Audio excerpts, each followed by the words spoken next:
네. 오늘도 말씀을 읽기 전에 함께 먼저 나누죠.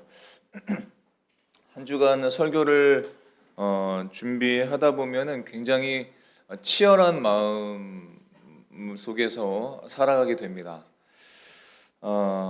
우리 성도들에게, 우리 교회 공동체에게 어떤 말씀이 필요할까?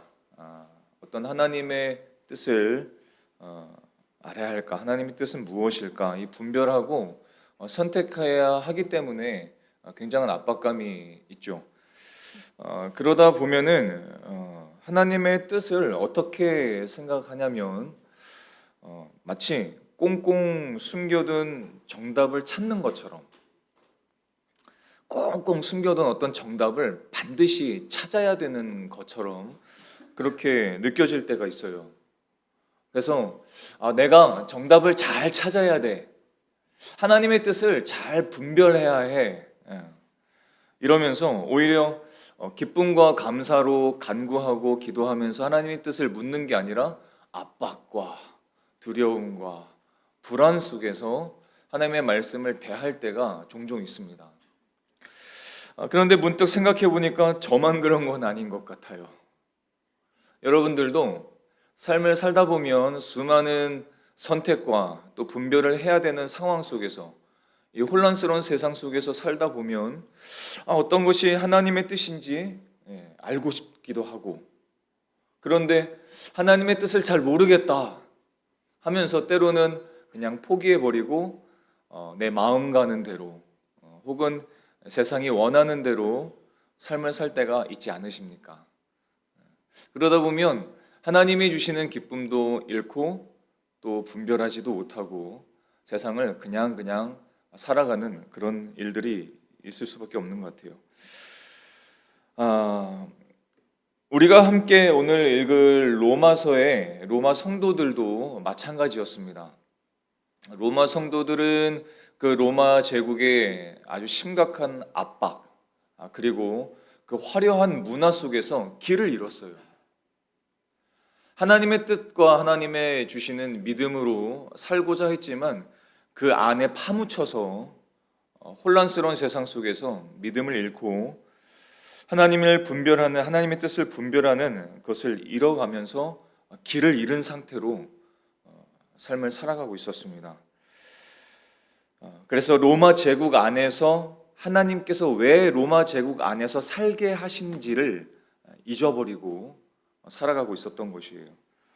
그래서 로마 교회 안에서도 내부적으로도 분열이 일어나고 갈등이 일어나고 또 그 로마 성도들로 인해서 믿음과 소망과 사랑이 드러나야 될 텐데 드러나지 못하고 그렇게 살아가는 로마 성도들에게 하나님께서 사도 바울을 통해서 하나님의 뜻을 분별하는 삶, 하나님의 뜻을 분별하는 삶은 무엇인가?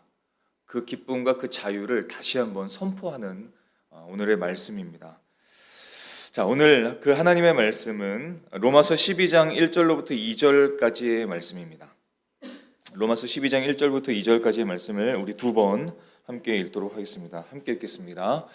그러므로 형제들아, 내가 하나님의 모든 자비하심으로 너희를 권하노니 너희 몸을 하나님이 기뻐하시는 거룩한 산 제물로 드리라. 이는 너희가 드릴 영적 예배니라. 너희는 이 세대를 본받지 말고 오직 마음을 새롭게 함으로 변화를 받아 하나님의 선하시고 기뻐하시고 온전하신 뜻이 무엇인지 분별하도록 하라. 그러므로 형제들아, 내가 하나님의 모든 자비하심으로 너희를 권하노니 너희 몸을 하나님이 기뻐하시는 거룩한 산 제물로 드리라. 이는 너희가 드릴 영적 예배니라. 너희는 이 세대를 본받지 말고 오직 마음을 새롭게 함으로 변화를 받아 하나님의 선하시고 기뻐하시고 온전하신 뜻이 무엇인지 분별하도록 하라. 아멘. 다 같이 한번 해볼까요? 하나님의 뜻을 분별하는 삶. 그런 삶을 원하시는지요? 네. 우리가 첫 번째로 기억하고 싶은 것은 분별하는 삶의 시작. 분별하는 삶의 시작은 하나님의 자비하심을 먼저 경험하는 겁니다. 그게 시작입니다. 누가복음 15장의 탕자의 이야기를 요즘 자주 했던 것 같습니다. 그 탕자의 아버지를 기억하시죠?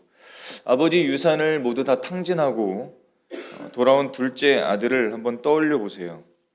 이 아들은 자기가 했던 잘못이 있기 때문에 아버지에게 어떤 아버지가 원하는 말하는 그 조건을, 그 대가를 치러야만 자신이 아버지의 아들로 인정받을 수 있다, 이렇게 여겼습니다. 근데 여러분, 그것은 세상의 논리고 종교의 틀이죠. 아버지는 어떻게 했습니까? 아버지는 아무 조건 없이 그 아들을 안아주었습니다. 품에 안아주었어요. 그리고 좋은 옷을 입히고 손에 가락지를 끼워주고 아들의 신분을 거저 회복시켜 주었어요. 그 은혜와 그 아버지의 자비를 경험한 아들은 어떻게 살게 될까요? 그것이 가장 중요합니다. 이 아들은 이제 두려움으로, 불안으로 살아가지 않습니다. 의무감으로 아버지에게 뭔가 해야 된다는 생각을 갖지 않죠. 왜냐하면 아버지의 조건 없는 자비를 경험했기 때문입니다.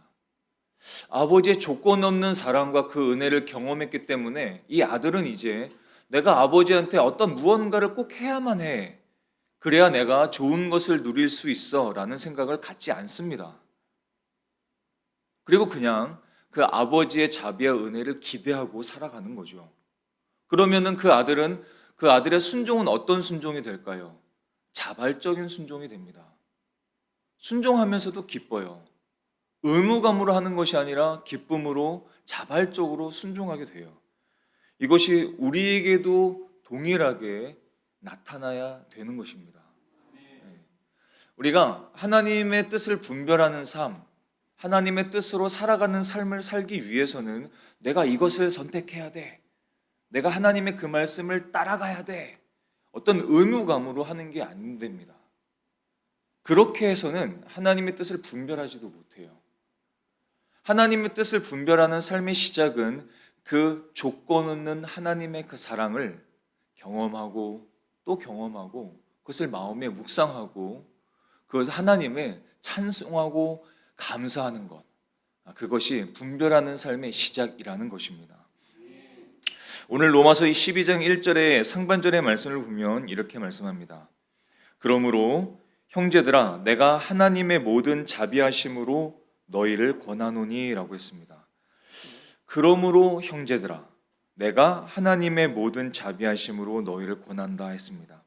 하나님의 뜻을 분별하기 위해서 가장 먼저 기억해야 될 것은 바로 그러므로입니다. 그러므로. 바울은 로마서 1장부터 11장까지 하나님의 조건 없는 사랑을 계속 선포했어요. 우리는 아무 자격 없는 사람들이다. 우리는 죄인들이다. 하지만 하나님께서 아무런 조건 없이 예수 그리스도의 십자가로 우리를 구원해 주셨다. 이것이 로마서 1장부터 11장까지 사도 바울이 계속 선포한 내용이었습니다.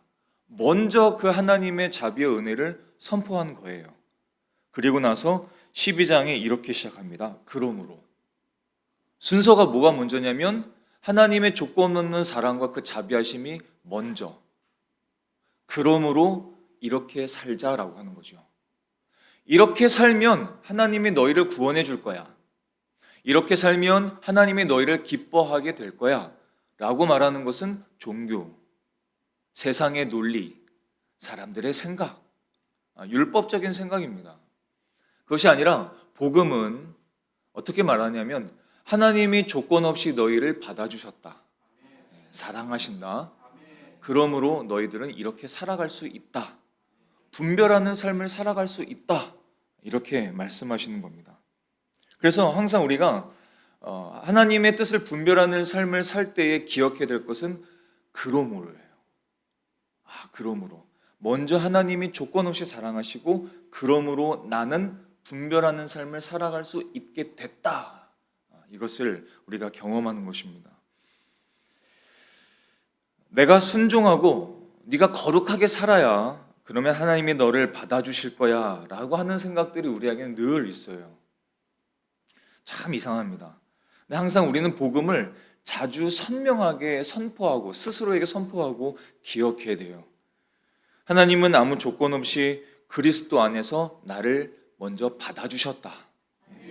그러므로 기쁨과 감사함으로 나는 순종할 수 있다. 이렇게 생각하는 겁니다. 로마서 5장 8절의 말씀 여러분 기억하시죠? 이 말씀을 우리 한번 읽어보겠습니다. 시작.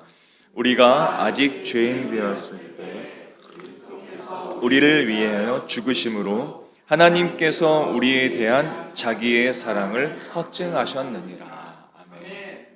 하나님의 사랑이 십자가로 확증되었다. 확증되었기 때문에 우리가 하나님의 뜻을 분별하려 할 때 두려워할 필요가 없습니다. 이것이 하나님의 뜻인가 아닌가를 두려워하고 불안해하면서 그것을 마치 꽁꽁 숨겨둔 어떤 정답을 찾아야만 되는 것처럼 불안하면서 그 뜻을 마구 하나님한테 요구할 필요도 전혀 없어요. 왜냐하면 하나님께서 십자가로 우리를 얼마나 사랑하시는지를 이미 확증해 주셨기 때문에, 그렇기 때문에 두려움과 불안함으로 하나님의 뜻을 추구할 필요가 없습니다. 십자가보다 더 분명한 증거가 어디 있겠습니까? 없어요.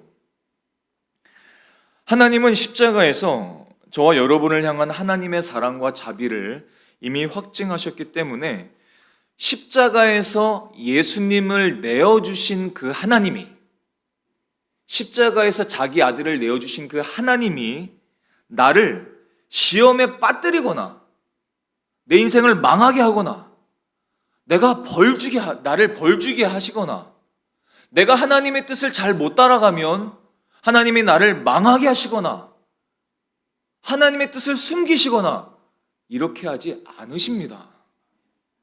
이렇게 하지 않으세요. 그럴 필요가 없습니다. 하나님께서 예수님을 내어주셨는데 그 분명한 증거가 있는데 하나님의 뜻을 뒤에다 꽁꽁 숨겨놓고 한번 찾아봐.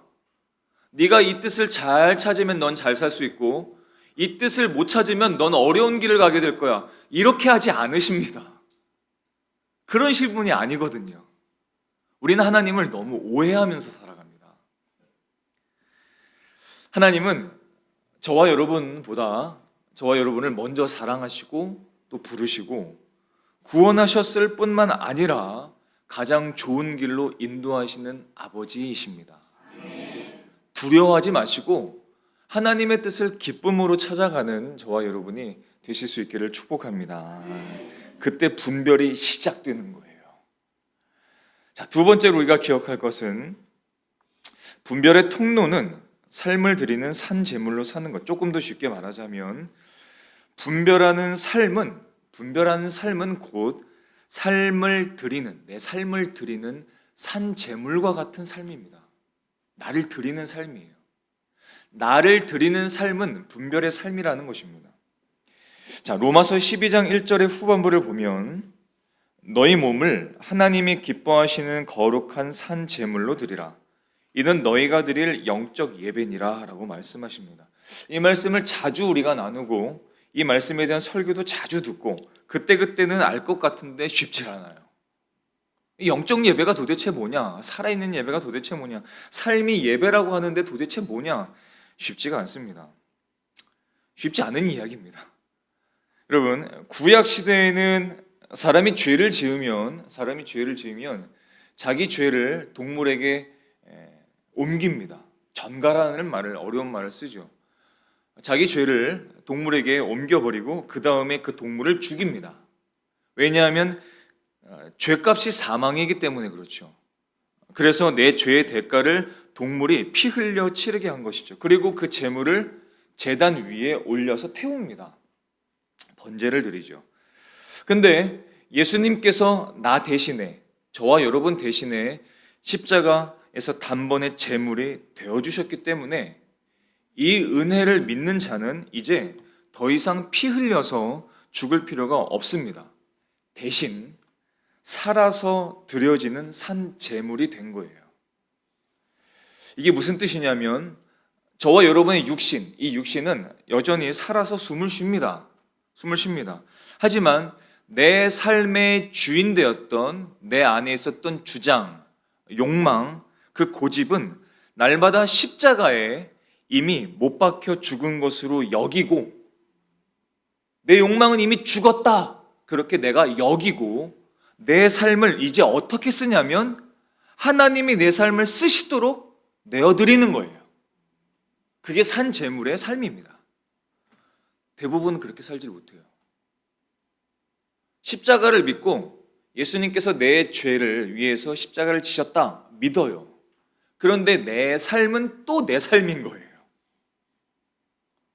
내 삶은 여전히 내 욕망과 내 주장대로 살아가는 겁니다. 그거는 산 제물의 삶이 아니라는 거죠. 그래서 분별하지를 못하는 겁니다. 그래서 분별이 없어요. 내 삶을 살던 대로 살다 보면 그 안에는 분별이 없습니다. 그런데 내 삶은 이미 내 주장대로 살던 모든 주장들, 욕망들, 야망들은 이미 죽었어 라고 여기고, 이제 내 몸은 살았기 때문에 이 내 몸, 내 삶은 하나님께 드려지는 삶이야 라고 믿고 사는 사람들은 그 삶 속에 무엇이 생기냐면 분별이 생기기 시작합니다. 산 제물로 드려지는 삶에는 분별이 생기기 시작해요. 그 전에 없었던 분별이 생기기 시작합니다. 그러면 그 분별이 하나님이 주시는 분별로 말미암아 하나님의 뜻을 분별하면서 이 세상을 살아가게 되죠. 그게 세상 사람들과 다른 삶입니다. 완전히 다른 삶이에요. 그래서 산 제물로 드려지는 삶은 이제 주일 예배뿐만 아니라 월요일부터 토요일까지 드려지는 그 삶, 모든 삶의 여정 속에서 직장에서의 업무라든지 아니면 가정에서의 가사 노동이라든지 사람들과의 대화라든지 아니면 재정의 사용이라든지 이런 것이 하나하나 분별되어지면서 하나님께 드려지는 예배가 되는 겁니다. 놀라운 일이죠. 내 생각이, 내가 사람들과 대화하는 것이 하나님께 드려지는 예배가 될 수 있다니, 그렇게 삶이 변하게 되는 겁니다. 잠언 3장 5절과 6절의 말씀을 보면 이렇습니다. 너는 마음을 다하여 여호와를 의뢰하고 내 명철을 의지하지 말라. 너는 범사의 그를 인정하라. 그리하면 내 길을 지도하시리라 말씀하십니다. 내 고집과 내 야망을 내려놓고 내 삶의 주도권을 하나님께 내어드릴 때, 산 제사로 내어드릴 때 비로소 나를 향한 하나님의 그 선하신 뜻이 분명하게, 또렷하게 보이기 시작합니다. 여러분, 운전하다 보면 얼마 전에 비가 엄청 왔죠. 비가 막 내리면 와이퍼를 막 해도 정말 잘 보이질 않습니다. 정말 잘 보이지 않아요. 분별이 잘 안 됩니다. 중앙선이 어딘지 차선이 어딘지 잘 보이지가 않아요. 마치 그런 것과 같습니다. 하나님의 뜻으로 사는 사람들은 하나님께서 그 비를 막 멈추게 하시고, 그리고 그 멈춘 사이로 그 차선과 중앙선을 또렷하게 보이게 하시죠. 그러면서 그 길을 걸어갈 수 있게, 차를 운전할 수 있게 하십니다. 여러분, 창세기 22장의 말씀을 보면 참 놀라운 사건이 있습니다. 아브라함과 이삭의 사건을 기억하시죠? 아브라함이 100세의 아들을 얻습니다. 하나뿐인 이 약속의 아들 이삭을 얻습니다. 그런데 하나님께서 그 이삭을 하나님께 제물로 드리라고 말씀하시죠. 도저히 이해할 수 없는 명령을 받게 됩니다. 이삭이 아브라함에게 어떤 존재냐면, 아브라함에게 이삭은 그냥 그의 삶입니다. 전부예요. 그냥 전부입니다. 이삭은 아브라함에게 전부입니다. 이제 살 시간이 얼마 남지 않은 아브라함에게 이삭은 그냥 전부입니다. 그런데 그 이삭을 드리라고 말씀하세요. 그런데 이 아브라함이 이삭을 제단 위에 드렸을 때 어떤 일이 일어났습니까? 여호와 이레의 하나님께서 그 손을 멈추시게 하시고 이미 완벽하게 준비해 놓으신 하나님의 뜻을 보여주시죠. 분별하게 하십니다. 이 사건을 여러분, 저와 여러분이 꼭 기억했으면 좋겠습니다. 아브라함이 이삭을 번제로 드렸을 때에 하나님의 뜻이 분명하게 보여진 겁니다. 만약에 아브라함이 이삭을 드리지 않았다고 한다면 하나님께서 다른 방법을 또 쓰셨겠죠.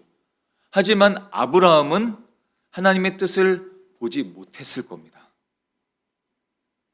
아브라함이 이삭을 번제로 드렸을 때에, 산 제사로 드렸을 때에 하나님의 뜻을 비로소 그때 똑똑하게 볼 수 있었다는 것입니다. 그것이 저와 여러분의 삶이 되기를 소망합니다. 그래서 내 삶을 내 삶이 아니라고 여기셔야 됩니다. 예수님께 드려진 내 삶이라고 여기고 내 삶을 자꾸 하나님께 드려지는 산 제물의 삶으로 드려지실 수 있기를 축복합니다. 그때 분별하는 삶을 살아가게 되는 것이죠. 여러분, 세 번째로 우리가 기억할 것이 있습니다. 분별의 기준과 일상의 적용을 우리가 한번 생각해 보았으면 좋겠습니다. 하나님의 뜻을 분별하는 삶은 먼저 하나님의 은혜를 경험하고 하나님의 자비를 경험하는 것이죠.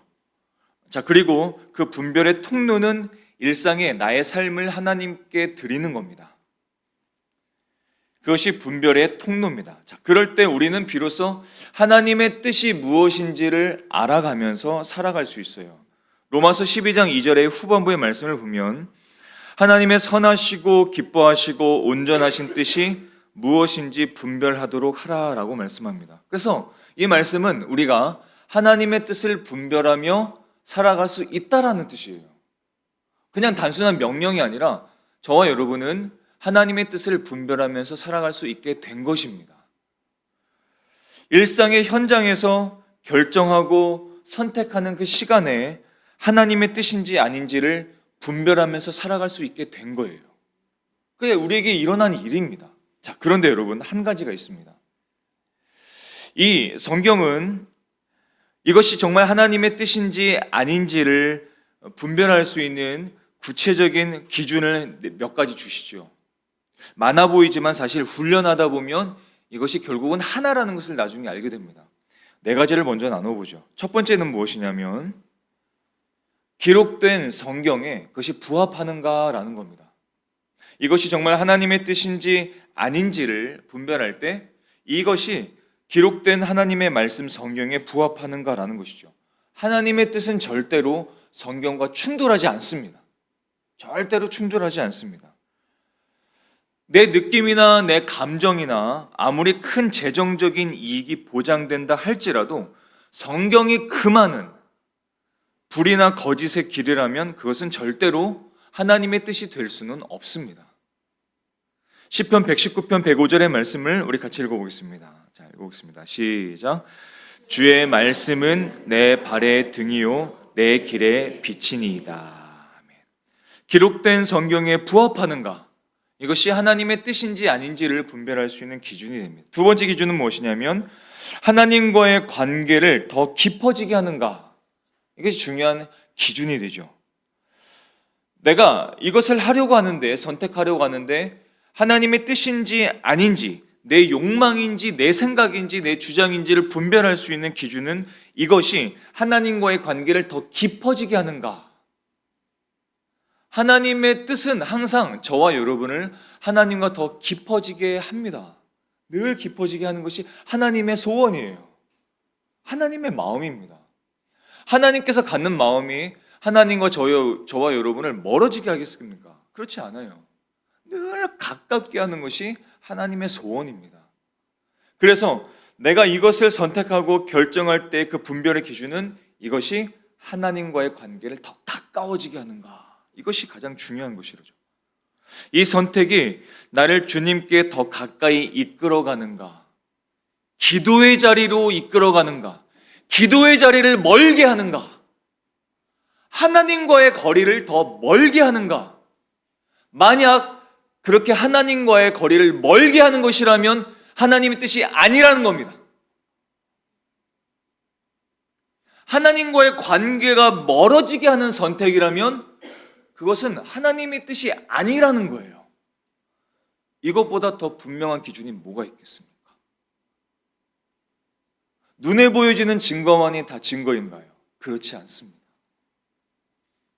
고린도전서 10장 31절의 말씀을 보면 그런즉 너희가 먹든지 마시든지 무엇을 하든지 다 하나님의 영광을 위하여 하라라고 말씀하십니다.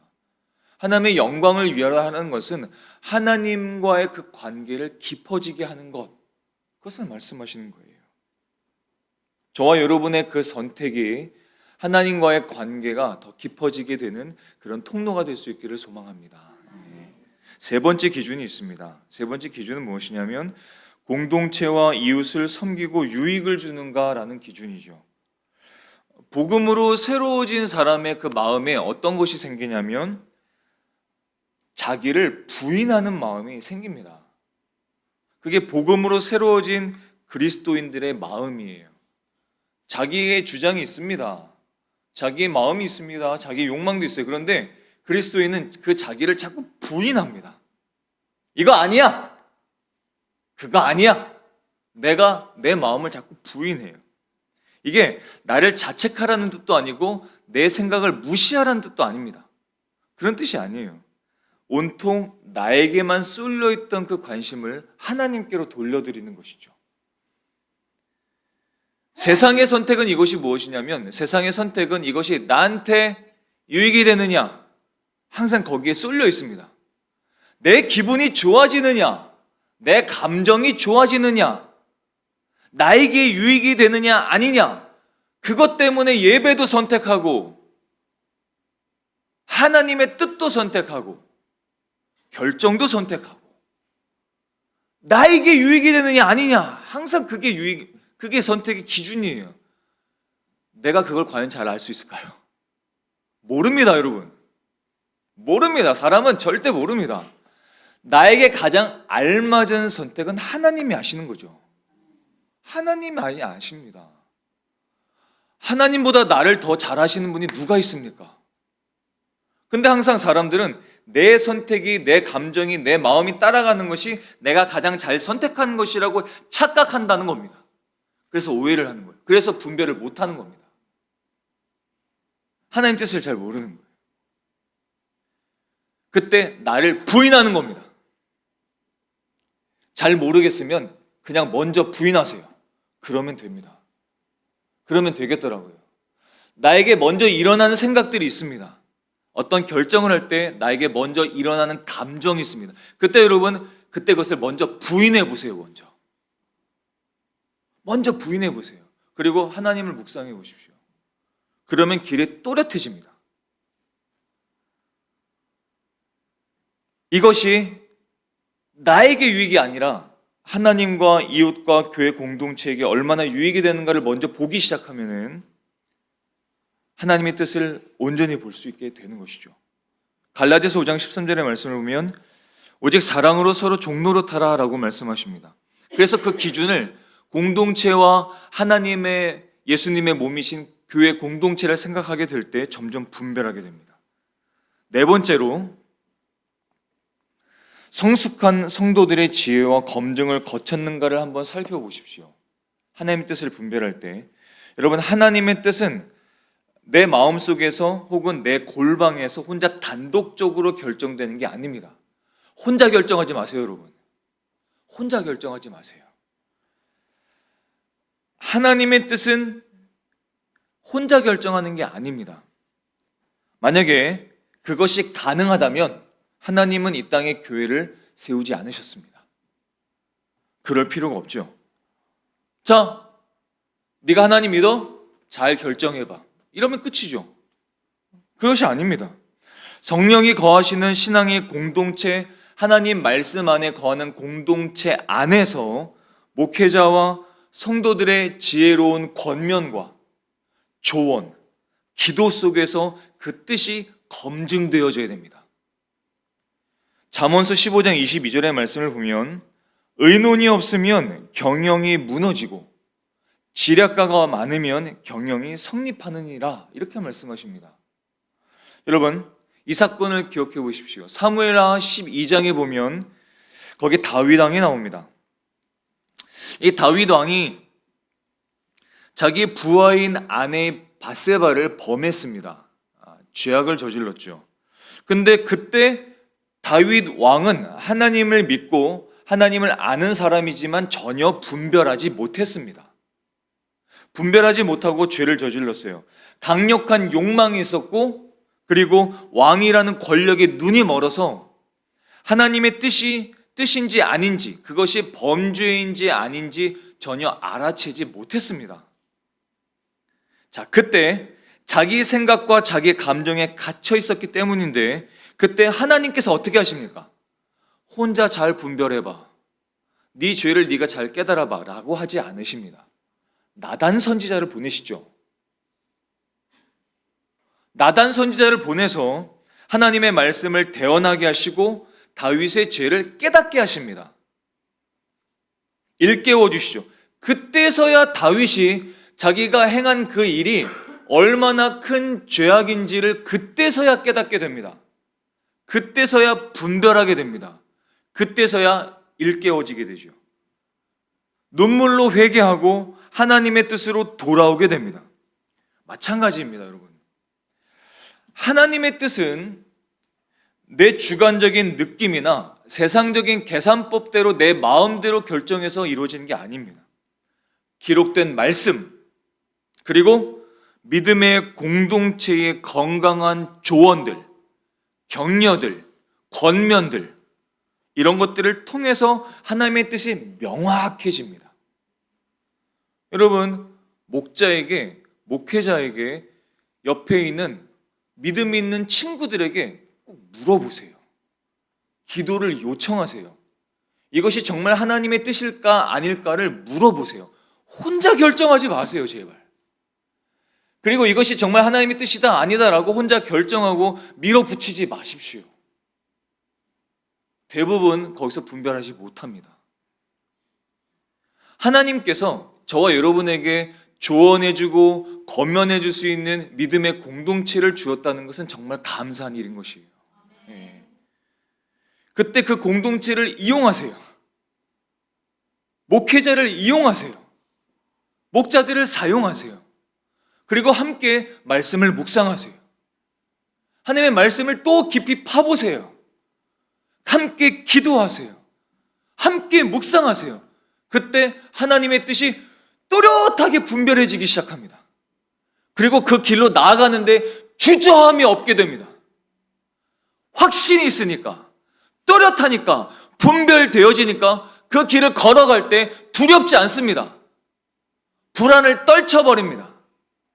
걱정을 뒤로 젖혀버리죠. 그리고 그 앞으로 나아가게 됩니다. 그리고 그렇게 나아갈 때에 그것이 혹시 잘못되어도, 내 뜻대로 안 돼도 괜찮아 하게 됩니다. 그래도 하나님이 이끌어 주실 거라고 믿게 됩니다. 두렵지 않죠? 거기에 불안함이 뭐가 있습니까? 거기에 걱정이 뭐가 있습니까? 확신함으로 넘어가는데 그 결과마저도 하나님께 다 드려버리는데 내 마음대로 안 된다고 해서 그게 뭐가 문제가 있는가? 전혀 문제가 안 돼요. 문제가 되지 않습니다. 그래도 괜찮아. 하나님이 이끌어 주셔. 하나님이 도와주셔. 하나님이 거기까지 다 책임져 주셔. 이게 분별하는 삶이라는 겁니다. 그래서 여러분들에게 공동체를 주신 거예요. 말씀을 주시고 그 말씀과 함께 믿음의 공동체를 주신 겁니다. 저와 여러분이 이 믿음의 공동체가 함께 있다는 것을 늘 감사하고 함께 기도할 수 있기를 소망합니다. 네 번째로 우리가 함께 기억할 것이 있습니다. 그러나 여러분, 이렇게 말씀을 우리에게 주시고 믿음의 공동체를 통해서 하나님의 뜻을 분별할 수 있는 길을 열어주셨음에도 불구하고 현실 속에서 우리가 하나님의 뜻을 분별하지 못하도록 방해하는 강력한 걸림돌이 있습니다. 그 걸림돌이 무엇일까요? 네 번째로 기억할 것은 바로 분별의 걸림돌과 하나님의 뜻을 완성하는 거예요. 세상의 틀을 거부하는 겁니다. 로마서 12장 2절의 상반절의 말씀을 보면 너희는 이 세대를 본받지 말고 오직 마음을 새롭게 함으로 변화를 받아라고 말씀하십니다. 하나님의 뜻을 분별하는 데 있어서 가장 큰 걸림돌은 무엇이냐면 여러분들의 성격이 아니고 여러분들이 갖는 재산도 아니고 돈이 많아서도 아니고 복이 없어서도 아니고 재능이 있어서도 아니고 재능이 없어서도 아닙니다. 성격이 좋아서도 아니고 성격이 나빠서도 아니고 성질이 나빠서도 아니고 좋아서도 아닙니다. 하나님의 뜻을 분별하지 못하는 가장 큰 걸림돌은 무엇이냐면 이 세상과 이 세상의 가치관과 틀에 나를 꼭 맞추는 겁니다.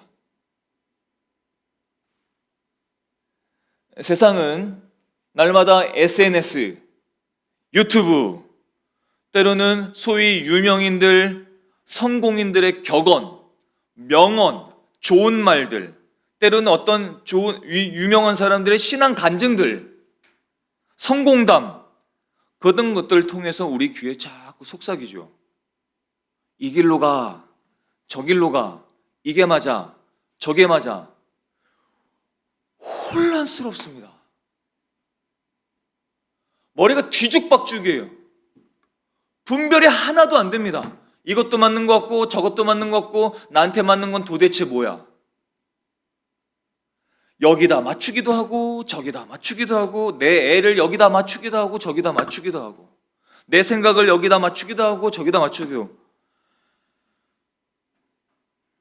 세상의 가치관들과 말하는 것들이 뭐예요? 결국은 돈이 최고야. 물질이 최고야. 남들보다 먼저 앞서가야 돼. 남들보다 먼저 준비해야 돼. 네가 성공하는 것이 너의 가치야. 네가 갖고 있는 것이 너의 가치야. 마음 간대로 사는 게 더 자유야. 그게 진짜 행복이야. 네 마음대로 가는 게 좋아.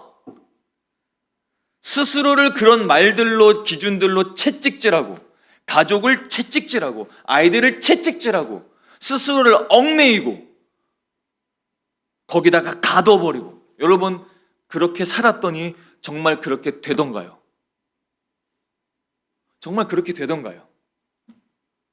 그렇게 살았더니 정말 자유하시던가요? 아니요. 그렇지 않은 건 우리가 너무나 많이 이미 경험하지 않았습니까? 세상의 그 틀에 좋은 말에 맞췄더니 그때는 괜찮았는데 그게 영원히 가던가요? 계속 가던가요? 행복하시던가요? 자유하시던가요? 아니요. 얼마 가지 못해서 또 다른 기준을 찾고 얼마 가지 못해서 또 다른 기준에 나를 맞추고 그 가치관을 또 해보고 여기다 맞췄다가 저기다 맞췄다가 계속 방황하면서 마음엔 자유도 평안도 기쁨도 없이 살아가는 반복하는 겁니다. 계속 반복하는 거예요. 요한일서 2장 15절과 16절의 말씀을 보면 굉장히 섬뜩한 말씀이 있죠. 이 세상이나 세상에 있는 것들을 사랑하지 말아라. 이것은 세상에 있는 그 모든 것들이 육신의 정욕, 안목의 정욕, 이생의 자랑이니까 그건 하나님께로부터 온 게 아니야. 세상으로부터 온 거야. 세상으로부터 온 것은 너를 자유롭게 못해. 행복하게 못해. 평안하게 못해. 사랑하지 마. 사랑하지 마. 그 사랑한다고 해서 너를 사랑하는 게 아니야. 말씀하시는 거예요. 왜 이런 말씀까지 하십니까? 그 세상의 틀에 나를 갇혀버리면 그 거푸집 같은 데 나를 딱 놔버리면 세상의 틀에 나를 카피해버리면 세상의 패턴을 따라가버리면 하나님의 뜻마저도 모릅니다. 내 성공과 야망을 위해서 하나님의 뜻을 가져다 놓습니다. 하나님의 말씀도 여기다 가져다 놓습니다.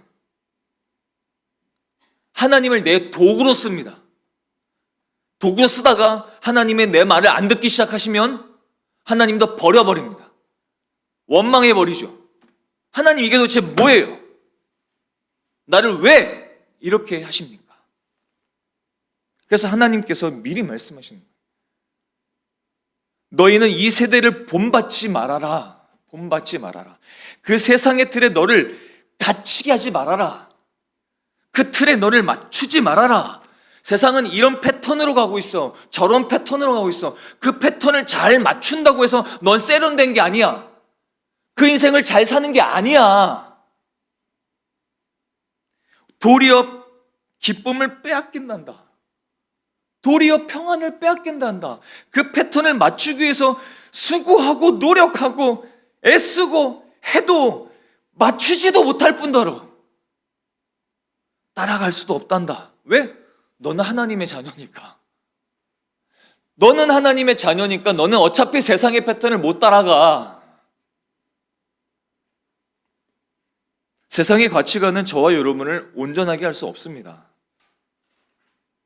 하나님의 부르심을 받아서 하나님의 자녀가 된 사람들은 어차피 세상의 패턴을 따라가지 못합니다. 살 수 없습니다. 그렇게 갈 수 없습니다. 그런 노력을 할 필요도 없습니다. 그렇게 해서도 안 되고 그렇게 되지도 않습니다. 어차피 그리스도인은 새로운 피조물입니다.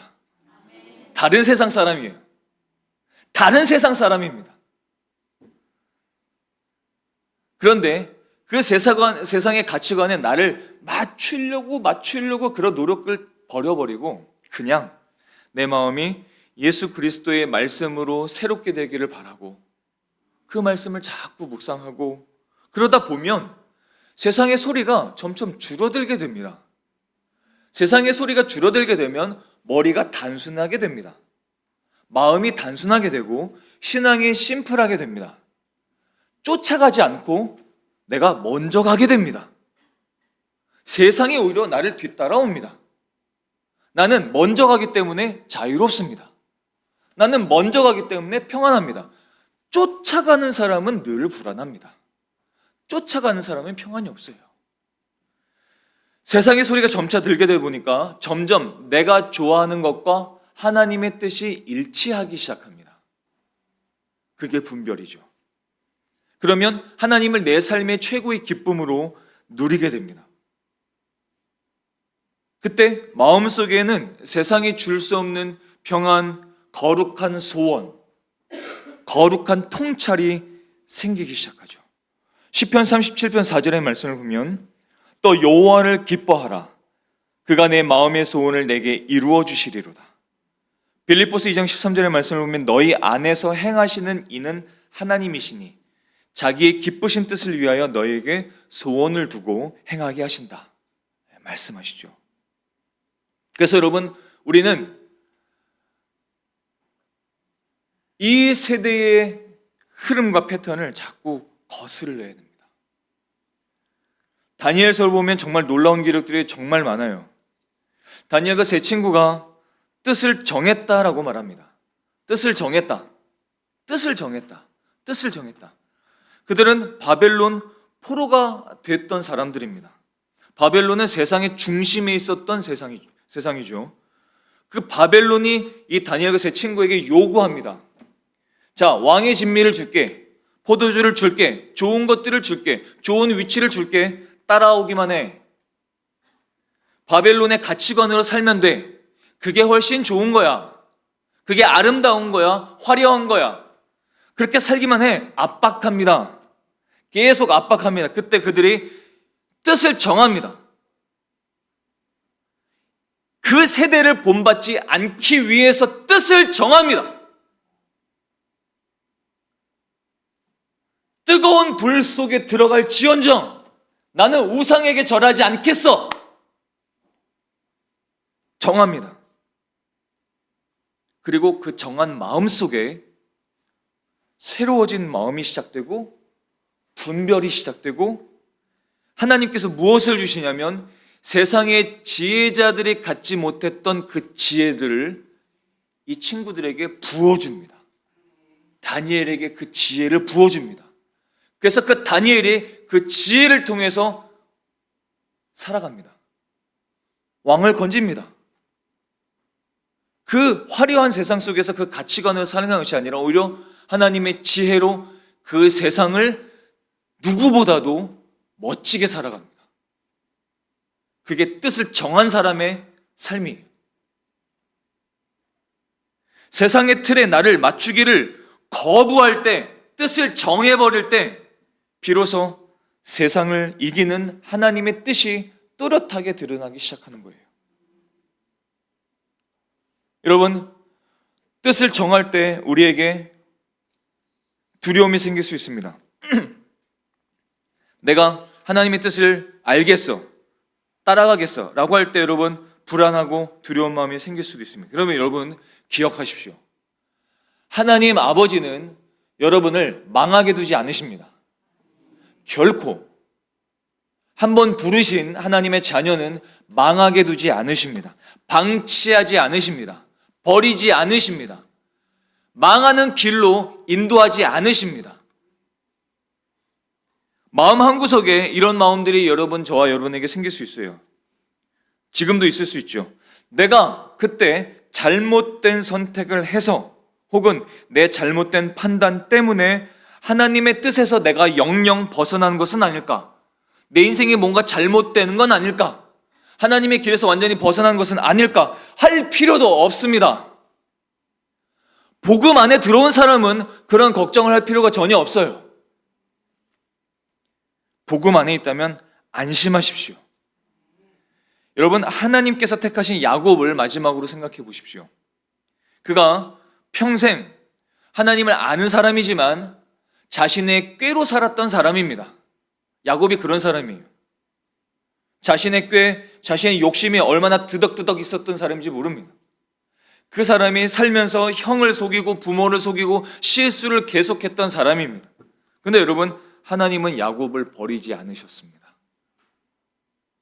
계속해서 찾아가셔서 말씀하시고 그를 건져내십니다. 버리지 않으시죠. 찾아가서 계속해서 말씀하세요. 내가 너와 함께 있어.